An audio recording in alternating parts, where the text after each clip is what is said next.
За миний ханагаа мөрний харахад өнгийн нэг мөрөн харагдах боловч одоо өнөөгөөс 2300 жилийн өмнө энд нэг асар усан ашиглалтын байгууламж баригдчихсан. За энийг бол Дүүжангийн буюу Дүүжан усан ашиглалтын хашлаг гэж нэрлэдэг. Энэ бол дэлхийн хамгийн эртний өнөөх хүртэл хадгалагдан үлдсэн одоо ч ашиглагдаж байгаа ус татах байгууламж. За онцлогын хувьд мөрнийхэн дунд загасны хошуу хэлбэртэй далан байгуулсан. Загасны хошуу хэлбэртэй далан Минжан гэдэг мөрнийгөө одоо ингэж хоёр хувааж урсгаж байгаа юм байна. За миний энэ талд байгаа нь бол одоо дотоод мөрөн, цаана байгаа нь бол гадаад мөрөн юм байна.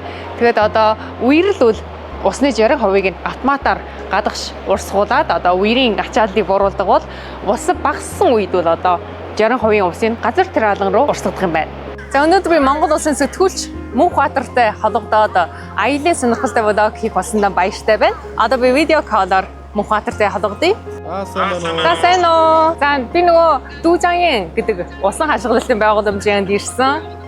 Миний хойно нэг мөрөн харагдаж байна. Оо за.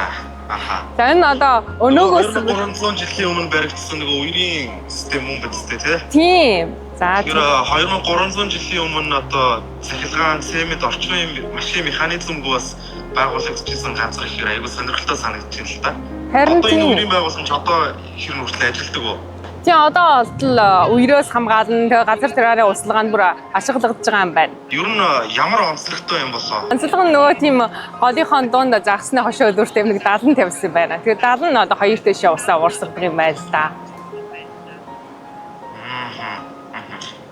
Тэр бас тэр үеийн хүмүүс нэлээ хөдөлмөрч байсан бол анзаарч байна л та тий.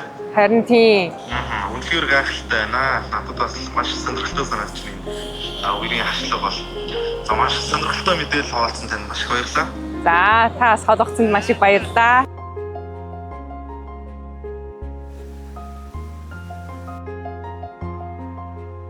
За 2300 жилийн өмнө одоо энэ усан ашиглалтын байгууламжийг байгуулсан хүний Либин гэдэг юм байна. Одоо энэ доторх энэ Либин гэдэг хүнээ чулуун хөшөөг нь харуулж байгаа юм байна.